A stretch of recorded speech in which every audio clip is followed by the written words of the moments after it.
बिस्मिल्लाहिर्रहमानिर्रहीम। अस्सलाम वालेकुम जेंटलमैन, कैसे हैं आप? मेरी आवाज़ आप तक पहुंच रही है?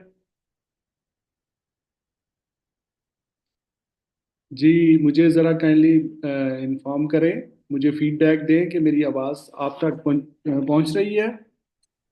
जी सर, आवाज आ रही है आपकी। वालेकुम सलाम। Okay, thank you thank you. So today we have our training number 2 for OSHA 30 hours general industry training.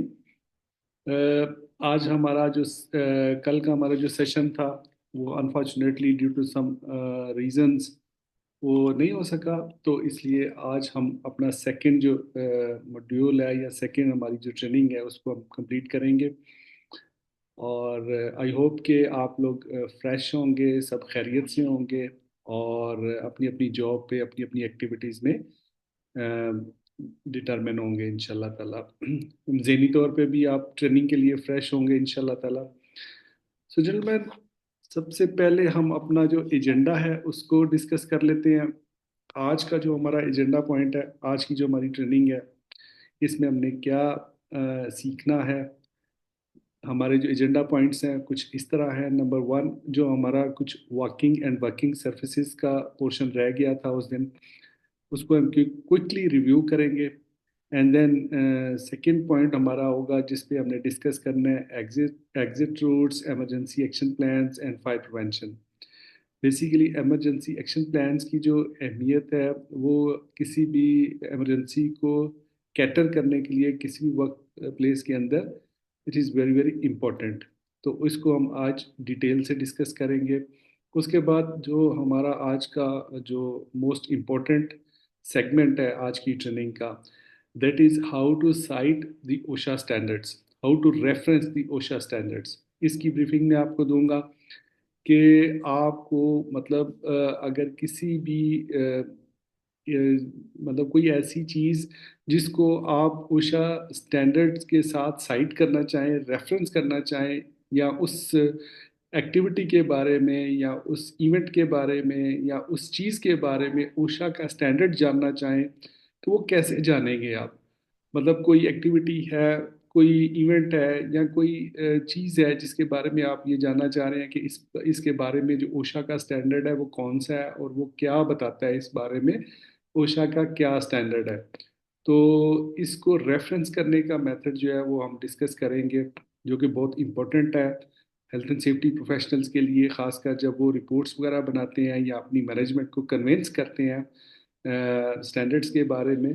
तो उसको साइट करना, उसको रेफरेंस करना बहुत इम्पोर्टेंट होता है। ये उससे आपको भी पता चलता है कि किसी चीज़ के बारे में ओशा का स्टैंडर्ड क्या है। मिसाल के तौर पे यहाँ पे छोटी सी एक एग्जांपल मैं आपको दे देता हूँ, फर्दर डिटेल से हम इसको इंशाल्लाह आगे डिस्कस करेंगे कि आप इमरजेंसी एक्शन प्लान बनाना चाह रहे हैं अपनी ऑर्गेनाइजेशन के लिए। आप ये चाहते हैं कि आपको ये पता चले कि जो ओशा के जो स्टैंडर्ड्स हैं इस इमरजेंसी एक्शन प्लान को डेवलप करने के सिलसिले में वो कौन से स्टैंडर्ड्स हैं, उन स्टैंडर्ड्स के अंदर मिनिमम रिक्वायरमेंट्स कौन कौन सी हैं। तो आपके वो जो मतलब उस अगर आपने कंप्लाई करना है अपने इमरजेंसी एक्शन प्लान को, तो वो जो मिनिमम स्टैंडर्ड्स हैं उनको फुलफिल करना ज़रूरी है। तो सबसे पहले तो आपको पता होना चाहिए कि ओशा इन मिनिमम रिक्वायरमेंट्स के बारे में अपने स्टैंडर्ड्स के अंदर क्या कहती है। तो आपको अगर उस मतलब स्टैंडर्ड तक आप पहुंच जाते हैं, उसको आप साइट कर सकते हैं, उसको रेफरेंस कर सकते हैं, तो फिर आप अपना एक इफेक्टिव इमरजेंसी एक्शन प्लान जो है वो डेवलप कर सकते हैं और कंप्लाई कर सकते हैं मिनिमम रिक्वायरमेंट्स। तो ओशा की जो स्टैंडर्ड्स की रिक्वायरमेंट्स होती है वो मिनिमम रिक्वायरमेंट होती है, मतलब वो लाजमी आपने फुलफिल करनी होती है। उससे top on the top of that, उससे ऊपर अगर आप अचीवमेंट करते हैं तो वो एक पॉजिटिव उसमें डेवलपमेंट में कंसिडर होती है। बट मिनिमम स्टैंडर्ड्स ओशा के जो है वो कंप्लाई करना ज़रूरी होता है। और मतलब जो ओशा के स्टैंडर्ड जहाँ पे अप्लाई होते हैं, या लाइक जितनी भी यूनाइटेड स्टेट्स ऑफ अमेरिका के अंदर जितनी भी वर्क ऑर्गेनाइजेशन है, वर्क प्लेसेस हैं, वहाँ पे तो मैंडेटरी है ये स्टैंडर्ड उनको कंप्लाई करना। तो बाकी जितने भी कंट्रीज हैं जहाँ पे अगर वो कोई अपने इन कंट्री लेजिस्लेशन के अंदर, कवानीन के अंदर इन स्टैंडर्ड्स को अगर लाजमी करार दे देते हैं तो फिर तो ठीक है। फिर तो उसको कंप्लाई करना उस कंट्री के लोकल लॉ के मुताबिक ज़रूरी है। लेकिन ये कोई ओशा की तरफ से प्रोविजन नहीं है। प्रोविजन से मुराद ये है कि उनसे उनकी तरफ से कोई ऐसी चीज़ नहीं है कि मतलब वो वर्ल्ड वाइड जो है उनको इम्प्लीमेंट किया जाए। ओशा जो है बेसिकली अमेरिकन ऑर्गेनाइजेशन है, तो उनका जो मेन फोकस है वो अपने कंट्री के अंदर जो वर्क प्लेसेस हैं वहाँ पे जितने भी वर्किंग मैन एंड वुमेन है उनकी हेल्थ और सेफ्टी को प्रोटेक्ट करना उनका मेन मिशन है। ओशा का जैसे हमने इंट्रोडक्शन टू ओशा में हमने बात की थी कि ओशा को क्रिएट कब किया गया और इसके क्रिएट करने का की बुनियाद क्या थी। इसकी ओशा को क्रिएट करने की बुनियाद बेसिकली वो ओएसएच एक्ट था 1970 का, जो प्रेसिडेंट निक्सन ने साइन किया था एट दैट टाइम। और उसकी बुनियाद पे ये ओशा क्रिएट हुई थी, ऐसी एजेंसी जिसका मिशन था कि वो अमेरिकन जो वर्किंग मैन एंड वुमेन है उनकी हेल्थ और सेफ्टी को इंश्योर करना, यानी उनको इंजरीज से और इल हेल्थ से बचाना। तो ये उनका मिशन था। और उसको मिशन को अकम्प्लिश करने के लिए डिफरेंट उनके एजेंडा पॉइंट्स थे ओशा के, जिनको फॉलो करके वो अपना ये मिशन अकम्प्लिश करते हैं। मसलन कि ये डेवलपमेंट ऑफ द स्टैंडर्ड्स, ठीक है, फिर उनकी इंस्पेक्शन, फिर पार्टनरशिप क्रिएट करना एम्प्लॉई एम्प्लॉयर के दरमियान, और कंटिन्यूअल इम्प्रूवमेंट को इंश्योर करना। तो ओशा के स्टैंडर्ड्स को रेफरेंस करना that is very much important. उसके बाद हमारा जो थर्ड एजेंडा पॉइंट है दैट इज इलेक्ट्रिकल हैजर्ड्स के ऊपर हम बात करेंगे कि ओशा इलेक्ट्रिकल हैजर्ड्स के बारे में क्या कहती है, उसके कौन से स्टैंडर्ड्स हैं, और जो इलेक्ट्रिकल हैजर्ड्स बेसिकली मेन कौन से होते हैं, कैसे रिस्क जनरेट होता है, और फिर उसकी प्रिवेंशन कैसे की जा सकती है, और उनकी हम कंट्रोल मेजर्स कैसे बनाते हैं, और उसमें एम्प्लॉयर की ऑब्वियसली रिस्पॉन्सिबिलिटीज भी आ जाती हैं। तो ये जो बेसिकली इंट्रोडक्शन के बाद जो डिफरेंट हम एक्टिविटीज ओशा के सिलेबस के अंदर पढ़ रहे हैं, ये बेसिकली ओशा 30 आवर जनरल इंडस्ट्री का बेसिक सिलेबस ही यही है। इसी पैटर्न के साथ उन्होंने बनाया हुआ है और इसी के पैटर्न से ही इसको पढ़ाया जाता है या सिखाया जाता है। ठीक है जी। तो ये हमने कंप्लीट, मैंने आपको एजेंडा के बारे में ब्रीफिंग दे दी। Now we will move to the next part that is walking and working surface. जो हमारा पहला एजेंडा पॉइंट है उसको हम क्विकली रिव्यू करेंगे, देन फिर हम आगे चलेंगे।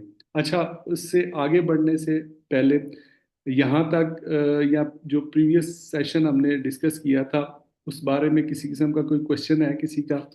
अभी कौन कौन है मेरे साथ? माशाल्लाह सब लोग आ चुके हैं। यस जी, सब लोग आ चुके हैं। किसी किस्म का कोई क्वेश्चन है इंट्रोडक्शन टू ओशा के बारे में?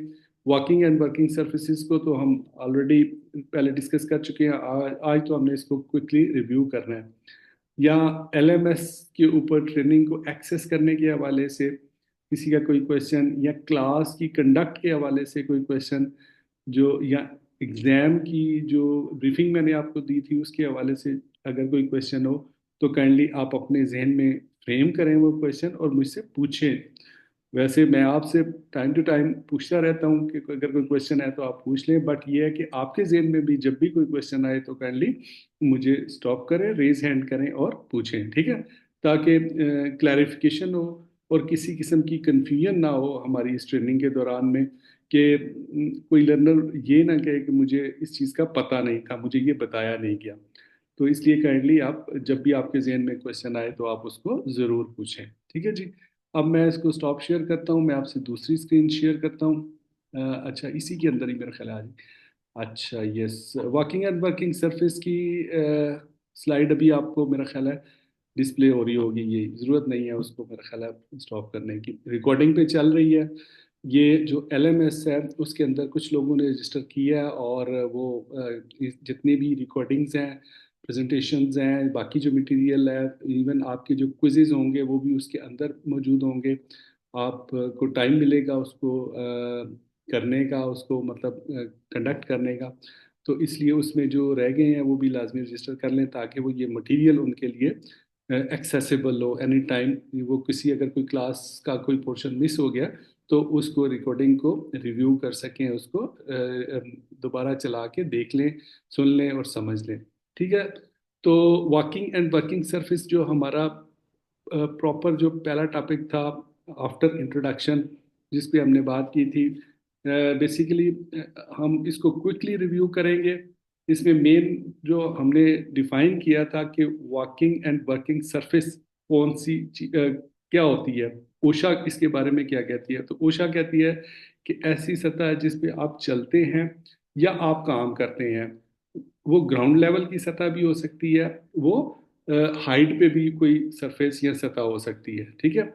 जैसे ग्राउंड लेवल पे जो सरफेस होती है, जो फ्लोर्स वगैरह होते हैं आपके, या आपके डिपार्टमेंट के अंदर जो स्पेसेस होती हैं, उसको हम वॉकिंग एंड वर्किंग सरफेस कहते हैं। ठीक है। इसी तरह अगर आप हाइट पे काम कर रहे हैं, 10 फीट हाइट के ऊपर, 20 फीट हाइट के ऊपर, या 50 फीट हाइट के ऊपर, तो वहां पे अगर आपने कोई एक प्लेटफॉर्म स्टैब्लिश कर लिया, ठीक है, उस पे आपने एक सतह बना ली है, एक सरफेस बना ली है, जिस पे आप वॉक कर सकते हैं या उस पे चल के आप काम कर रहे हैं, तो वो भी वॉकिंग एंड वर्किंग सरफेस कहलाएगी।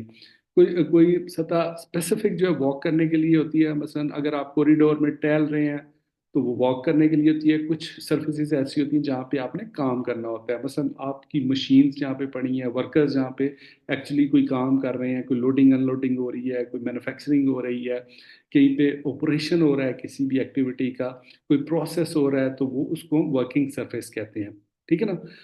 सरफेस तो वही होती है जो वर्किंग के लिए भी होती है, बट ये है कि there is a difference between sometime जो थोड़ी जो प्रोडक्शन डिपार्टमेंट्स में, मेंटेनेंस डिपार्टमेंट्स में या लॉजिस्टिक्स वगैरह में जो सर्फेसिस होती हैं वो थोड़ी रफ होती हैं, लेकिन जो ऑफिसेज वगैरह की सर्फेसिस होती हैं वो ज़्यादा क्लीन नीट होती हैं। तो यहाँ पे जो मेन हैजर्ड्स होती हैं इन सर्फेसिस के ऊपर, वो बेसिकली किस किस्म के हैजर्ड्स होते हैं, हमने बात की थी कि तकरीबन 3 तरह के मेन हैजर्ड्स होते हैं यहाँ पे।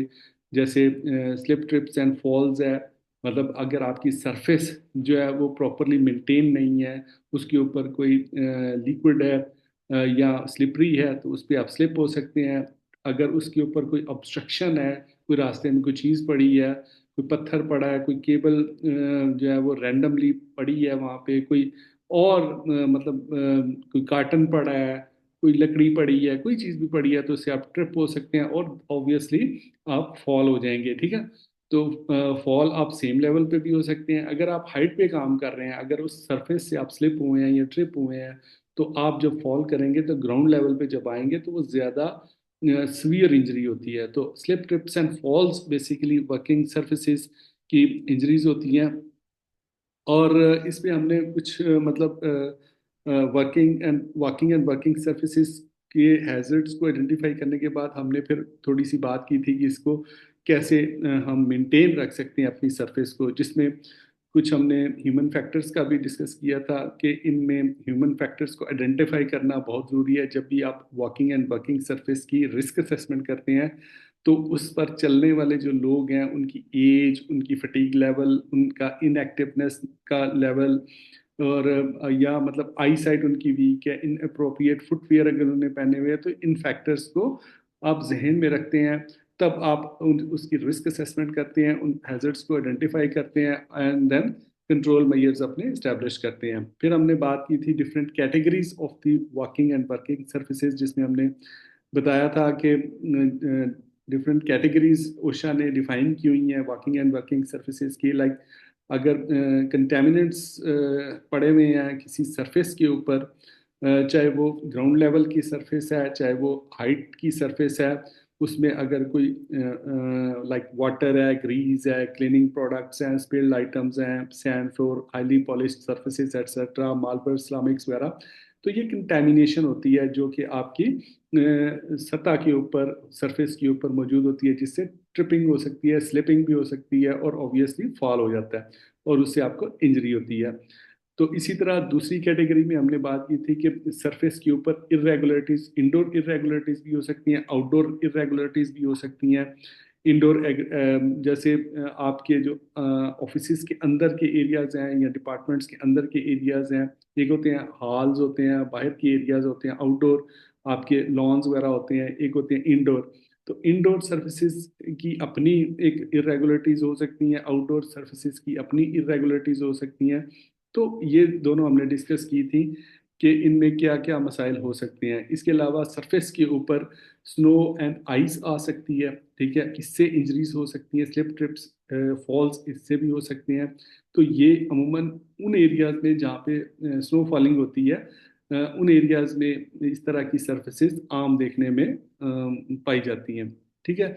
इसके अलावा जो डेंजरस सरफेस होती है, वहाँ पे इनएडिकेट लाइटिंग की वजह से वो सरफेस जो है वो हैजर्डियस हो सकती है, डेंजरस हो सकती है, रिस्की हो सकती है।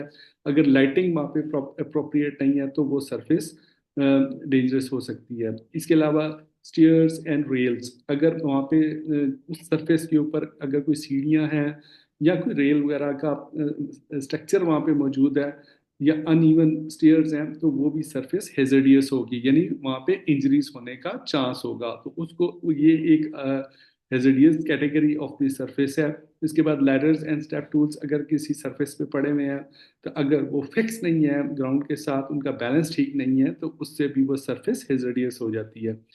अगर आपकी सरफेस के ऊपर कोई क्लटर है या कॉर्ड वगैरह पड़ी हुई है, तारें बिखरी पड़ी हैं, अमूमन आपने देखा होगा जो स्टोरेज एरियाज होते हैं या कंस्ट्रक्शन एरियाज होते हैं, जहाँ मतलब कोई कंस्ट्रक्शन वगैरह हो रही होती है, तो वहाँ पे ये क्लटर और इस तरह की चीज़ें जो हैं कॉर्ड्स वगैरह की, वो तारें टूट फूट के बिखरी पड़ी होती हैं, तो उससे भी ट्रिपिंग हैजर्ड्स होती हैं और आपकी सरफेस जो है वो डेंजरस हो जाती है, हेजर्डियस हो जाती है।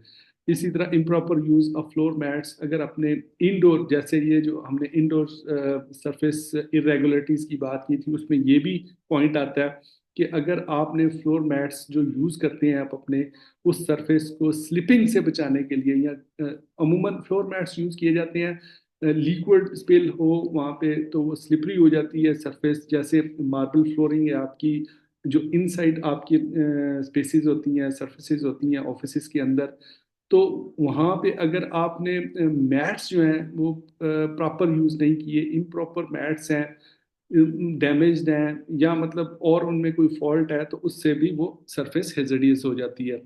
अगर ड्रेन और पाइप्स वगैरह का मैकेनिज्म वहाँ पे प्रॉपर नहीं है उस सरफेस के अंदर, इवन देन वो सरफेस जो है हेजडियस हो जाती है। तो उस इस सूरत में ये कैटेगरीज डिफाइन की हुई हैं ओशा के स्टैंडर्ड्स के अंदर, कि ये वाली जो सर्फेसिस होती हैं ये हेजडियस होती हैं, इनसे रिस्क जनरेट होते हैं, और इससे फिर इंजरीज होती हैं, रिस्क से फिर इंजरीज होती हैं। और इंजरीज आपको पता है, हेल्थ एंड सेफ्टी के जो प्रोफेशनल्स हैं उनका मेन मकसद ही इंजरीज को प्रिवेंट करना है, इंजरीज को रोकना है। तो इन इंजरीज को रोकना आपने कैसे है, जैसे सबसे पहले तो आपने प्रॉब्लम स्टेटमेंट को आइडेंटिफाई करना है कि प्रॉब्लम है क्या, यानी आपका जो वहाँ पे इशू है वो मसला क्या है जिसकी वजह से लोग इंजर्ड हो रहे हैं, जिसको हम रिस्क असेसमेंट कहते हैं, यानी आइडेंटिफिकेशन ऑफ द हैजर्ड्स। उसके बाद आपने उस आइडेंटिफाई कर लिया उस इवेंट को, उस हैजर्ड को, देन फिर आप उसमें रिस्क का लेवल जो है वो कैलकुलेट करते हैं, जिसको हम एवेलुएशन ऑफ द रिस्क कहते हैं। उसकी बेसिस के ऊपर फिर आप अपने कंट्रोल मेजर्स जो हैं वो अप्लाई करते हैं, ताकि उस रिस्क लेवल को मिनिमाइज किया जा सके, ताकि इंजरी ना हो, एक्सीडेंट ना हो, ठीक है जी। तो जब हम आइडेंटिफाई कर ली हमने प्रॉब्लम्स, हमने पहले समझ लिया उस चीज़ को कि surface working and working surface edge पर ओशा स्टैंडर्ड है क्या, और इनकी कौन सी कैटेगरीज होती हैं जो हेजर्डियस होती हैं, उसके अंदर किस किस्म के हेजर्ड्स होते हैं, और उसमें रिस्क लेवल क्या हो सकते हैं। ये जब हम रिस्क असेसमेंट करते हैं तो वो उससे हमें फिर रिस्क असेसमेंट से उनका रिस्क लेवल जो है डिटरमिन हम कर सकते हैं, क्योंकि यहाँ पे रिस्क असेसमेंट का उसमें स्कोप में नहीं है, तो इसलिए रिस्क असेसमेंट एक सेपरेट टॉपिक है। वो किसी भी चीज़ के लिए आप रिस्क असेसमेंट कर सकते हैं, सिर्फ वॉकिंग एंड वर्किंग सर्फेसिज के लिए नहीं, बल्कि ओवरऑल आप पूरे प्लांट के लिए, पूरी वर्क प्लेस के लिए आप अपनी एक स्पेसिफिक रिस्क असेसमेंट करते हैं जो रिक्वायरमेंट है। तो जब हमने आइडेंटिफाई कर ली प्रॉब्लम्स, और उसके बाद फिर हम क्या करेंगे, उनकी प्रोटेक्शन के लिए, प्रिवेंशन के लिए हम कंट्रोल मेजर्स जो हैं वो अप्लाई करेंगे। तो डिफरेंट टेक्निक्स यहाँ पे हमने डिस्कस की थी एम्प्लॉयर की तरफ से, जो फॉलो की जाती हैं, मतलब जिनको इम्प्लीमेंट किया जाता है, ताकि लोग सरफेस से रिलेटेड जो रिस्क हैं उनको मिनिमाइज किया जा सके, इंजरीज ना हो, एक्सीडेंट ना हो। जैसे follow proper cleaning procedures for floors and always wear appropriate slip resistance footwear. ये वो एसओपीज हैं, वो जो ये वो शॉर्ट स्टेप्स हैं जिनको आप मतलब चाहे वो वर्कर लेवल हो, चाहे वो मिडिल मैनेजमेंट है, चाहे वो टॉप मैनेजमेंट है, जब भी आप एसओपी बनाते हैं तो इन पॉइंट्स का आपको पता होना चाहिए। क्योंकि आप एज ए प्रोफेशनल अपने किसी डिपार्टमेंट की अगर कोई एसओपी बनाते हैं, ये जो वॉकिंग एंड वर्किंग सरफेस से रिलेटेड हैजर्ड्स को या रिस्क को कंट्रोल करने के लिए, तो ये पॉइंट्स आपको पता होना चाहिए। इसी की बेस के ऊपर आप अपनी एसओपी बनाएंगे। ठीक है जी। प्रॉपर क्लीनिंग प्रोसीजर आप तब बना सकेंगे जब आपको आइडेंटिफिकेशन होगी प्रॉब्लम्स की। इसी तरह मुख्तलिफ मतलब कैटेगरीज ऑफ द सर्फेसिस या नेचर ऑफ द हैजर्ड से रिलेटेड जो सर्फेसिस हैं उनको कंट्रोल करने के लिए या उनको उनकी इंजरीज को प्रिवेंट करने के लिए डिफरेंट किस्म की यहाँ पे टेक्निक्स जो है वो बताई हुई हैं। जैसे क्लीनिंग प्रोसीजर्स को अडॉप्ट करें, इरेगुलरिटी के लिए अटेंटिव रहें, विजन जो है वो आपका लिमिटेड नहीं होना चाहिए, और कोल्ड और वेट कंडीशंस के लिए हमेशा स्लिप रेजिस्टेंट फुटवेयर का यूज़ करें, कॉशन रहें, और वो काम ना करें अगर आप देखें कि वहाँ पे प्रॉपर लाइट नहीं है। इसी तरह जब भी आप लैडर का यूज़ करें तो 3 पॉइंट कॉन्टैक्ट जो है वो मेंटेन करें। क्योंकि अगर आप 3 पॉइंट कॉन्टैक्ट मेंटेन नहीं करते तो इसका मतलब है आप उषा के स्टैंडर्ड की वायलेशन कर रहे हैं। और अगर आप वहाँ पे सेफ भी हैं, लेकिन अगर आप फर्ज करें आप लैडर का यूज़ कर रहे हैं और कोई वहाँ पे सेफ्टी का इंस्पेक्टर है उसने आपको देख लिया है और आप को उसने मतलब मॉनिटर की कर लिया है कि आपने 3 पॉइंट कॉन्टैक्ट मेंटेन नहीं किया, तो ये वायलेशन में आएगी ये चीज़। ठीक है ना। तो जब भी आप लैडर यूज करें खुद या अपने किसी वर्कर को यूज करवाएं तो उसको बताएं कि भाई at the time of use you must maintain 3 points of contact. एक वक्त में या तो आपके दो पाँव जो है एक हाथ और दो पाँव आपकी लैडर के साथ होने चाहिए इन टच इन कांटेक्ट, या दो हाथ और एक पाँव एक वक्त में इन इन कांटेक्ट होने चाहिए। तो ये मतलब बाकायदा इसमें जब इंस्पेक्शंस होती हैं तो इन स्टैंडर्ड्स को मतलब फॉलो किया जाता है। वो बाज़ औक़ात वर्कर्स कहते हैं जी हमें तो पता ही नहीं था, हमें किसी ने बताया नहीं था। तो बताना जो है वो मैनेजमेंट का काम होता है, सुपरविजन का, सुपरवाइजर्स का, मैनेजर्स का, ऑफिसर्स का काम होता है अपने वर्कर्स को बताएं कि ये ओशा का स्टैंडर्ड है। जब भी आप लैडर यूज़ करेंगे तो ये आपने वहाँ पे 3 पॉइंट कॉन्टैक्ट जो है वो मेंटेन करना है। इसी तरह ट्रिपिंग हैजर्ड्स के लिए आप अपने मतलब जितने भी वॉकवेज हैं, ऐसी सर्फेसेज जैसे आपके डिपार्टमेंट्स के अंदर, या फर्ज करें कोई आपका स्टोरेज एरिया है, उनके आयल्स होते हैं, पैसेजवेज बने होते हैं, उनके अंदर कोई क्लटर ना रखें, कोई गंदला ना रखें, कोई सफाई सुथराई का इंतज़ाम अच्छा रखें, कोई मतलब तारें ना बिखरी हों, कोई ट्रिपिंग वाली कोई आइटम्स वहाँ पे ना पड़ी हो जिससे आप ट्रिप हो जाएं। ठीक है ना। और इसके अलावा आप इन्फॉर्म करें अपने एम्प्लॉयर को अगर आपको इस तरह की कोई चीज़ देखते हैं, कहीं पे पाइप्स में क्लॉगिंग हो गई है, स्पिल्स हो गए हैं। तो स्पिल अगर फर्ज करें मिसाल के तौर पे कोई सरफेस के पास कहीं टैब है कोई, और वो टैब खराब हो गई है, पानी उससे रिस रहा है, थोड़ा थोड़ा कतरे गिर रहे हैं उससे, तो बजाय इसके कि आप वेट करते रहें कि मतलब चलो यार थोड़ा थोड़ा पानी गिर रहा है खैर है कोई बात नहीं, तो वो मतलब बाज का फिर जो जो टाइम गुजरेगा वो लिक्विड वो पानी सरफेस के ऊपर फैल जाएगा, और वो उन लोगों के लिए बड़ा डेंजरस हो सकता है जो उस सरफेस पे वॉक करते हैं, चल के अपने ऑफिस में आते हैं या किसी दूसरे डिपार्टमेंट में जाते हैं। तो हेल्थ एंड सेफ्टी वाले जो लोग होते हैं उनका काम बेसिकली प्रिवेंशन करना होता है। तो वो before the injury occurs they identify the problem and then जो है वो उसका उसको कंट्रोल मिटिगेट करते हैं। ठीक है। अब होता यह है कि सिर्फ ये कुछ चीज़ें तो स्पेसिफिक हेल्थ एंड सेफ्टी के लोगों के लिए होती हैं, लेकिन बहुत सारी चीज़ें होती हैं जो आपने अपने वर्कर्स को उनकी सेफ्टी के लिए बतानी होती हैं। आप जब उनकी ट्रेनिंग कंडक्ट करते हैं तो ये चीज़ें आप उनको जब वॉकिंग वर्किंग सरफेस की ट्रेनिंग आप उनको देंगे तो ये चीज़ें आप उनको बताएंगे कि कहीं पे कोई स्पिल अगर आप नोटिस करें तो आप फौरी तौर पे अपने एम्प्लॉयर को इन्फॉर्म करें। एम्प्लॉयर जो है वो आपको as a health and safety professional जो है आपको डेजिग्नेट करेगा कि इसको जाके इशू को आइडेंटिफाई करें और इसको रिजॉल्व करें। तो आपको पता होगा कि स्पिल को मैंने कैसे, अगर फर्ज करें स्पिल ज़्यादा हो गई है तो आप जेनिटोरियल को बुलाएंगे, उसको सफाई करवाएंगे, आप उसकी टैब को मेंटेन करवाएंगे, उसको रिपेयर करवाएंगे, एक्सेट्रा जो भी आपने मैयर लेना है वहाँ पे। तो protect your self from floor and wall openings and avoid weakening और डैमेज का फोल्ड। अच्छा, यहाँ पे एक और चीज़ मैं आपको बता दूं कि ओशा जो है एक एक होती है, एक होता है आपका होल, ठीक है ना, एक होती है वॉल ओपनिंग। दो, मतलब दो चीज़ें होती हैं। होल होता है आपकी ग्राउंड सरफेस के ऊपर। अब ओशा क्या कहती है होल के बारे में? ओशा का स्टैंडर्ड ये है कि अगर 2 इंच इन लीस्ट डायमेंशन अगर कोई छोटा सा होल है तो उसको वो होल कंसीडर करती है। उषा कहती है कि वहां पे आप फॉल प्रोटेक्शन पहने, ठीक है ना।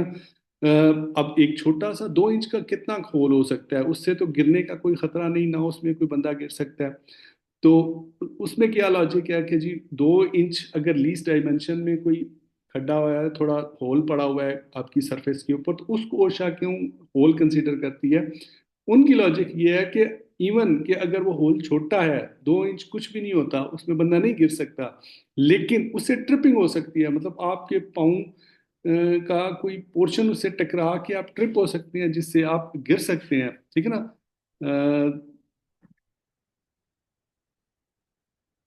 तो इससे आप मतलब है कि उसको आप होल कंसीडर करेंगे, लीस्ट डायमेंशन 2 इंच वाला। और इसी तरह आप जो ओपनिंग होती है वॉल ओपनिंग, वो कौन सी ओपनिंग कौन सी होती है एज पर उषा स्टैंडर्ड? जो आपकी साइड वॉल्स होती हैं, चाहे वो फ्रंट पे हो, बैक पे हो, या दाएं हो या बाएं हो, जो वॉल्स होती हैं, अगर आप किसी सरफेस पे खड़े हैं, किसी रूम में, किसी हॉल में, तो एक तो ग्राउंड लेवल पे जहाँ पे आप खड़े होंगे वो तो सरफेस कहलाएगी, ऊपर आपका रूफ कहलाएगा, ठीक है ना, छत जो है। दाएं बाएं जो वॉल्स होंगी चारों साइड पे, वो वॉल्स कहलाएंगी, चाहे वो आपके आगे है, पीछे है, दाएं है, बाएं है। तो उन वॉल्स के अंदर ओपनिंग्स होती हैं। आपको पता है अंडर कंस्ट्रक्शन जो साइट्स होती हैं वहाँ पे, मतलब पूरी तरह जब कंस्ट्रक्शन नहीं होती, दीवारों के अंदर होल होते हैं, सुराख होते हैं, ओपनिंग्स होती हैं। तो ओशा कहती है कि कम से कम 18 इंच, 18 इंच डायमेंशन के अंदर कोई ओपनिंग है, 18 इंच की, आपकी किसी भी वॉल के ऊपर, दाएं वाली, बाएं वाली, सामने वाली या पीछे वाली वॉल पे, तो उसको वो ओपनिंग कंसीडर करती है। वहां पे आपको फॉल प्रोटेक्शन पहनना, यानी हार्नेस वगैरह पहनना जरूरी हो जाता है वहां पे, ठीक है।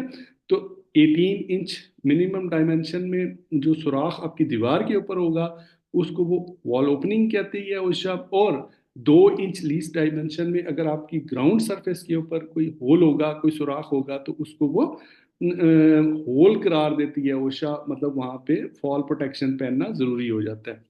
तो ये कुछ मतलब मेजर्स हैं जिनको आप करके प्रिवेंशन कर सकते हैं। ऑब्वियसली इन तमाम मेजर्स को लेने की जो जिम्मेदारी होती है, या इनको इंश्योर करने की जो जिम्मेदारी होती है, वो आपके एम्प्लॉयर के ऊपर होती है। तो एम्प्लॉयर मतलब है ही प्रोसीजर डेवलप करवाते हैं, और उनकी सुपरविजन का भी अरेंजमेंट करते हैं, और फिर उनकी इम्प्लीमेंटेशन भी करवाते हैं। तो जो भी आपका एम्प्लॉयर है उसके लिए कुछ यहाँ पे मतलब इन्होंने पॉइंट्स लिखे हुए हैं कि इनको इंश्योर करना वर्किंग एंड वर्किंग सर्विसेज की सेफ्टी के लिए ज़रूरी है। मिसाल के तौर पे रिटर्न हाउसकीपिंग प्रोग्राम, अगर आपका एक रिटर्न हाउसकीपिंग प्रोग्राम या एसओपी बनी होगी, तो क्या होगा उससे? अगर कोई स्पिल हुई भी है तो फौरन सफाई हो जाएगी। इसका इससे क्या होगा? प्रिवेंशन होगी। मतलब आप इंतजार नहीं करते रहेंगे कि जी स्पिल हो गई है तो उसको साफ कौन करेगा, किसकी जिम्मेदारी है, कौन इसको सफाई करेगा। अगर आपका एक प्रोग्राम ऑलरेडी बना हुआ है, डेवलप हुआ हुआ है, तो वो सबको पता होता है कि उसमें किसकी क्या रिस्पॉन्सिबिलिटी होती है। तो एक प्रोग्राम तरतीब देना, डेवलप करना हाउसकीपिंग का, सफाई सुथराई का, उसमें आपकी स्पिल भी कवर हो जाती है, उसमें अगर कहीं क्लॉगिंग है वो भी कवर हो जाती है, कहीं पे कोई ट्रिपिंग की आइटम्स पड़ी हुई हैं, कंटेमिनेंट्स हैं आपकी सरफेस के ऊपर, वो भी क्लियर हो जाती हैं। तो इस तरह हाउस कीपिंग का एक प्रॉपर एसओपी या प्रोग्राम वहाँ पे इंश्योर करना एम्प्लॉयर की रिस्पॉन्सिबिलिटी है। For surface irregularities, both indoors and outdoors, faulty floor coverings, cracks, and holes should be repaired. अब देखें, जैसे मैंने आपको बताया कि अगर आपकी इंडोर सरफेस है या आउटडोर सरफेस है, उसमें कोई इरेगुलरिटीज हैं, होल्स हैं या ओपनिंग्स हैं जिससे बंदा गिरने का चांस होता है, तो ओशा तो कहती है अगर इस तरह 2 इंच का होल आपकी सरफेस के ऊपर हो तो वहाँ पे आपको प्रोटेक्शन पहने। इसी तरह आपकी वॉल के ऊपर 18 इंच की अगर ओपनिंग है तो उस पर आप वॉल प्रोटेक्शन पहने। तो बजाय वॉल प्रोटेक्शन वहाँ पे पहनने के, आपके लिए बेहतर नहीं है कि आप उसको रिपेयर करवा दें, ठीक है ना। मतलब अगर अगर आप रिपेयर नहीं करवाएंगे तो फिर एज पर ओशा स्टैंडर्ड आपके ऊपर ये लाजमी हो जाएगा कि वहाँ पे अपनी जो फॉल प्रोटेक्शन वाली वो जो हार्नेस होती है उसको पहने, ठीक है ना। तो अगर आप नहीं पहनते और अगर आपने रिपेयर भी नहीं करवाया तो फिर वायलेशन होगी आपकी। लेकिन अगर आप फर्ज करें रिपेयर नहीं भी करवाया, लेकिन वहाँ पे आपने वो हार्नेस पहन ली है और उस वहाँ पे इतनी ओपनिंग या होल मौजूद है, तो फिर आप ओशा स्टैंडर्ड कंप्लाइड होंगे, यानी उस पर अमल कर रहे होंगे। इसी तरह employer should have a snow and ice removal plan. ये उन सर्फेसिज के लिए जहाँ पे आइस वगैरह की मतलब होती है, प्रॉब्लम्स इश्यूज होते हैं वहाँ पे। इस तरह एडिकेट लाइटिंग प्रोवाइड करना। अब ये देखें, लाइटिंग को आइडेंटिफाई करना तो वर्कर इसमें सपोर्ट कर सकता है। कहीं पे लाइट अगर कम है तो वो आपको इन्फॉर्म कर सकता है, बता सकता है। वो रिपेयर करना या उस लाइटिंग को प्रोवाइड करना एम्प्लॉयर की रिस्पॉन्सिबिलिटी होती है, क्योंकि उसके ऊपर अगर लाइटिंग के ऊपर कोई एक्सपेंस आता है, नई लाइट मंगवानी है, तो वर्कर तो अपनी जेब से नहीं लाएगा ना, वो तो उसका काम है सिर्फ इन्फॉर्म करना। एम्प्लॉयर का काम है वो प्रोवाइड करना, रिपेयर वगैरह का इंश्योर करना, ठीक है ना, और एडिकेट लाइटिंग प्रोवाइड करना। इसी तरह employer should ensure that stairs have visual cues to provide a warning. इसी तरह अगर फर्ज करें आपकी डिपार्टमेंट के अंदर स्टेयर्स हैं या इस टाइप की कुछ चीज़ें हैं जहाँ पे मतलब एजेस हैं या मतलब कोई शॉर्प एंगल्स हैं, टर्न लेना है आपने, या सर जो छत है वो ज़रा नीची है, आप वहाँ पे चलते चलते उससे टकरा सकते हैं, तो वहाँ पे आप एक वार्निंग साइन लगाएंगे कि बी कॉशियस, हेड इंजरी में बी पॉसिबल। इस टाइप के जो मतलब सेफ्टी साइंस होते हैं, इनको लगाना भी अपनी सरफेस को सेफ करने के लिए एम्प्लॉयर की रिस्पॉन्सिबिलिटी होती है, क्योंकि वो सारी चीज़ें जिसमें एक्सपेंस इन्वॉल्व होता है, मतलब जो आपने परचेज करके वहाँ पे लगानी होती हैं, वो एम्प्लॉयर की रिस्पॉन्सिबिलिटी होती है, क्योंकि एम्प्लॉयर ही वो रिसोर्सेज प्रोवाइड करता है जिससे आप वो चीज़ें परचेज करके वहाँ पे लगा सकते हैं, ठीक है जी। इसी तरह हैंड रेल्स वगैरह अगर ख़राब हैं, वो अब ये भी देखिए उषा का स्टैंडर्ड है कि hand rails should be considered at location with less than 4 steps, ठीक है ना। मतलब अगर आप 4 स्टेप्स से नीचे हैं, should be consider hand rail should be considered at location with less than 4 steps. अगर 4 स्टेप्स से भी नीचे आपकी स्टेयर्स हैं, मतलब आपके वहाँ पे आप हैंड रेल्स जो हैं वो लगाएंगे एज पर ओशा स्टैंडर्ड्स। हैंड रेल्स आपको पता है वो साइड पे जो प्रोटेक्शन के लिए, पकड़ने के लिए रेल्स बनी होती हैं जिसपे आप पकड़ के उसको सीढ़ियों को चढ़ सकते हैं, ठीक है। और मतलब कंसिस्टेंट हाइट होनी चाहिए, इंस्टॉल्ड ऑन बोथ साइड्स होनी चाहिए। इस तरह employer should provide training in proper use of the ladders and step tools. अब लेडर्स और स्टेप टूल्स का भी रोल होता है आपकी वॉकिंग वर्किंग सरफेस के अंदर। अगर आपकी लेडर जो है वो बैलेंस नहीं है या आपकी सरफेस स्लिपरी है, तो वहाँ पे अगर आपने उसको फिक्स नहीं किया ग्राउंड के साथ तो वो स्लिप कर जाएगी और आपका वर्कर गिर जाएगा। तो वहाँ पे मतलब है कि उस लैडर को यूज़ करने की ट्रेनिंग प्रोवाइड करना, उसको फिक्स करवाना ग्राउंड के साथ या सुपरविजन इंश्योर करना, ये एम्प्लॉयर की रिस्पॉन्सिबिलिटी है।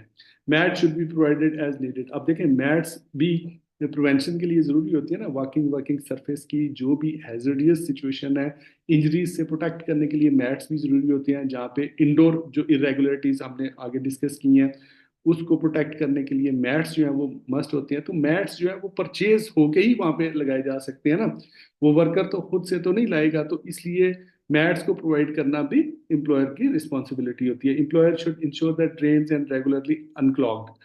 अब ड्रेन की रिपेयर, पाइप्स की रिपेयर, उन पे भी ज़ाहिर है अगर कोई रिपेयर मेंटेनेंस वाला कोई मतलब वहाँ पे रिसोर्स आएगा, कोई बंदा आएगा, कोई टेक्नीशियन आएगा, तो अगर आउटसाइड कोई टेक्नीशियन आपने बुलाया तो वो जाहिर है वो पैसे लेगा आपसे, तो वो पैसों का, जैसे मैंने आपको बताया कि जितने भी फाइनेंशियल रिसोर्सेज हैं चूंकि वो कंट्रोल में होते हैं एम्प्लॉयर की, तो इसलिए ये एम्प्लॉयर की रिस्पॉन्सिबिलिटी में आता है कि अगर वहाँ पे कोई इस तरह की रिपेयर मेंटेनेंस की ज़रूरत है, कहीं पे कोई मतलब डैमेज हो गई है चीज़ और उसको इंस्पेक्शन करवानी है, उसकी रिपेयर करवानी है, तो वो एम्प्लॉयर ये फैसिलिटी आपको प्रोवाइड करेगा। ये सारी चीज़ें, floor opening, walls opening and scaffolding should be properly guarded. ठीक है जी।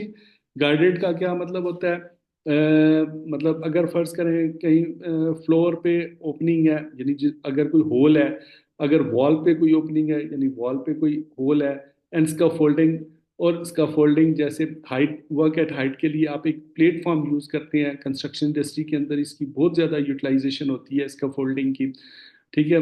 That should be properly guarded. Guarded means के उसके साइड पे रेल्स होनी चाहिए, ठीक है ना, हैंड रेल्स जिनको कहते हैं, और उनकी मतलब एक एज पर the specification of the OSHA standards वो गार्ड रेल्स होनी चाहिए, चारों साइड के ऊपर होनी चाहिए, ताकि कोई बंदा अगर सरफेस से स्लिप कर गया, किसी वजह से ट्रिप कर गया, तो वो नीचे गिरने से बच सके। ठीक है ना। और इसके अलावा एडिशनली वहाँ पे जब आप वर्क एट हाइट करते हैं तो आपको वो फॉल प्रोटेक्शन पहनना भी जरूरी होता है, in in the presence of even guard rails. Guard rails के प्रेजेंस में भी अगर आप वर्क एट हाइट पे हैं तो आपको फॉल प्रोटेक्शन पहनना मैंडेटरी है। So, gentlemen, this is all. We have discussed the previous section of the walking and working surfaces. मुझे उम्मीद है इसकी एक बेसिक